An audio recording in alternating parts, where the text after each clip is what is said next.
If you're interested in cheap holidays packed with free cool things, stay tuned. Hi, Orlando from WishCasting. Did you know that Seychelles can be damn cheap? On this episode, you'll discover how to get free entrance to Seychelles' world's top beaches, how to save on transport around the island, how to save on accommodation, how to dine till you explode with little money, all the recommended top locations by locals to avoid tourists. Our top priority is saving money and having a local fun experience. We have low-cost travel guides for Dubai, Italy, and plenty more. Tap this pop-up above and check them out. The main island can be divided into 3 general areas: North, Center, and South. The North for beaches, trekking tracks along the coast, street food and parties.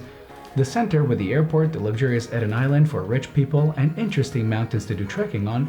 The southern part with beautiful beaches but with dangerous currents. You can download this free map from the link in the description and print it out.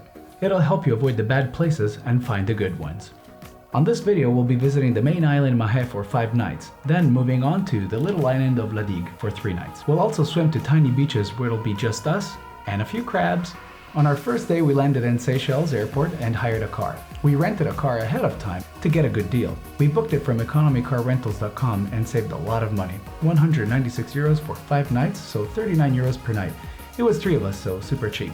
After picking the car up, we drove to our accommodation in the north. The best deals we found at the moment were Chez Lorna on the main island, Mahé, 26 euros per night per person, and Ocean Self-Catering on La Digue Island, around 30 euros per night per person. Chez Lorna is a guest house. We had our own garden, our own balcony, our own private apartment, and a fully equipped kitchen. We stocked up with groceries on the first day and saved money by eating at home in our garden. What cheapskates. We have just arrived. It's exactly as it was in the pictures and even better.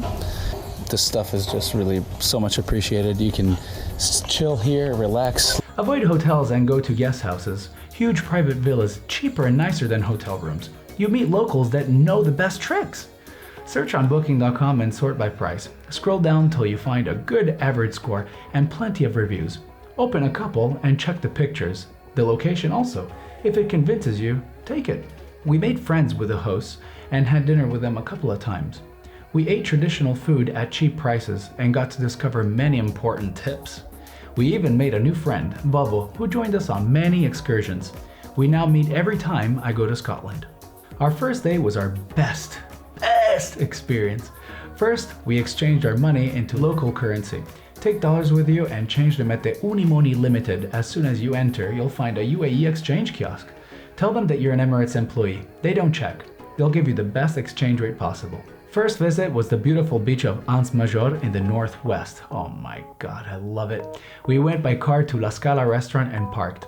We then walked through the jungle on a wonderful trekking path. We loved it because it crossed multiple different landscapes. First jungle, then seaside, then rocky hills and caves. Once you reach Anse you'll be stunned by how beautiful it is.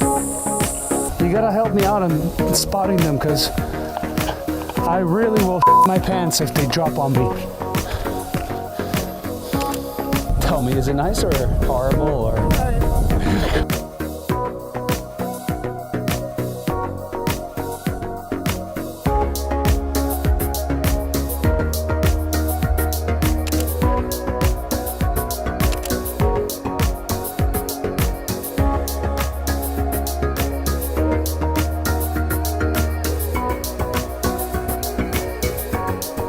Reaching this place isn't easy.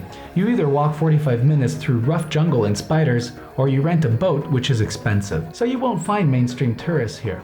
Once we reached Anse we relaxed there for a while, snorkeled a bit, and later swam for 35 minutes to a small beach following along the coastline.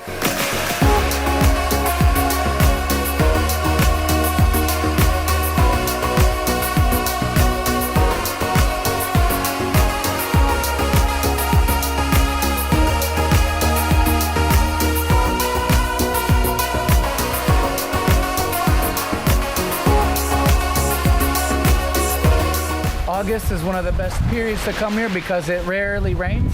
Once we reached the super small beach, it was just us with a couple of curious crabs. Completely different species from the ones on the mainland. Mainland crabs are dark gray, lazy, slow, not afraid of humans. These crabs, however, are light brown, fast, curious, and have eyes on their antennas.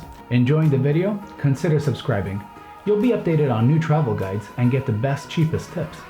We don't get paid for these travel guides, so all possible support helps. On our second day, we went to a beach with a small intriguing island called Anse. The unique thing of this place is that depending on the time of the day, you might have to walk or swim to the island. The tide can surprise you, so be sure you're equipped with waterproof bags and fins. The currents are strong, so you'll need the fins.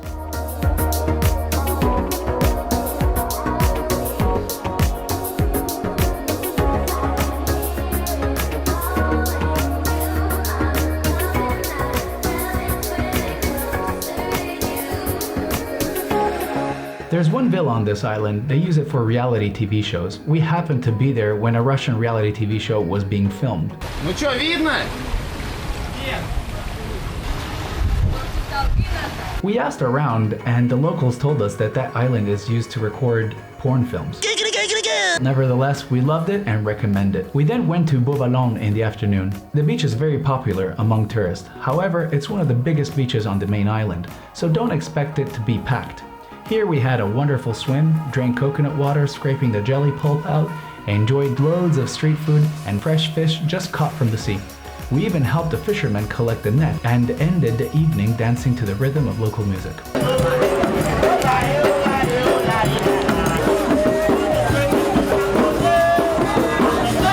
If you're confused and can't find the places we've been to, don't worry. Down in the description, just right below, you can find a link to all the places we've seen on the video. They're all marked in the same color. Print it and take it with you. On our third day, we booked a guided tour from the company Creole Travel Services to the island of La Digue. We'll talk about it in depth on our next video. Stay also tuned for free alcohol tasting with locals and more. Don't miss Seychelles Part 2. Subscribe and ciao.